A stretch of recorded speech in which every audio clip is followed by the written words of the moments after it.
অভিবাসনের স্বপ্ন পূরণে জীবন ঝুঁকিতে ফেলে পশ্চিম আফ্রিকা থেকে ইউরোপ যাওয়ার চেষ্টা নতুন কিছু নয়। কিন্তু এই স্বপ্ন কতটা বিভীষিকাময় হতে পারে তা স্পেনের ক্যানারি দ্বীপপুঞ্জের পথে সাগরে ভেঙে পড়া একটি নৌকার ঘটনা আবারও প্রমাণ করল।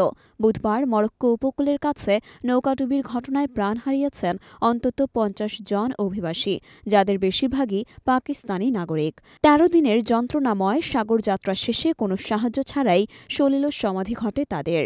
ওয়াকিং বর্ডার্সের তথ্য অনুযায়ী নৌকাটিতে মোট ৮৬ জন অভিবাসী ছিলেন। তাদের মধ্যে ৬৬ জনই ছিলেন পাকিস্তানি। মৌরিতানিয়া থেকে ২রা জানুয়ারি যাত্রা করা নৌকাটির করুণ পরিণতি নতুন করে অভিবাসন সংকটের ভয়াবহতাকে সামনে এনেছে। যদিও মরক্কোর কর্তৃপক্ষ ৩৬ জনকে জীবিত উদ্ধার করতে পেরেছে, বাকিদের ভাগ্য চিরতরে আটলান্টিকের বুকে হারিয়ে গেছে। এ ধরনের ঘটনা অভিবাসন সংকটের পুরনো ইতিহাসকে বারবার নতুন করে তুলে ধরে। আফ্রিকার দেশগুলো থেকে কাজের সন্ধানে ইউরোপ যাওয়ার আকাঙ্ক্ষা বহু বছর ধরে প্রচলিত। তবে এই দীর্ঘ পথ পাড়ি দিতে গিয়ে প্রতিনিয়ত শত শত মানুষ প্রাণ হারান।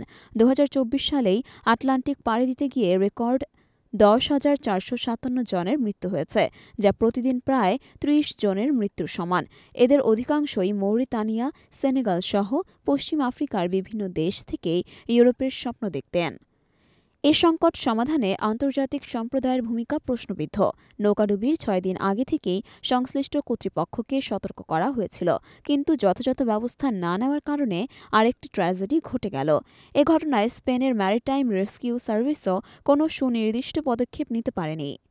অভিবাসনের এই বিপজ্জনক পথ বেছে নেওয়া মানুষেরা একদিকে যেমন দারিদ্র্য ও সামাজিক অস্থিরতার শিকার, অন্যদিকে তাদের জীবন বাঁচানোর আন্তর্জাতিক প্রচেষ্টা বারবার ব্যর্থ হচ্ছে।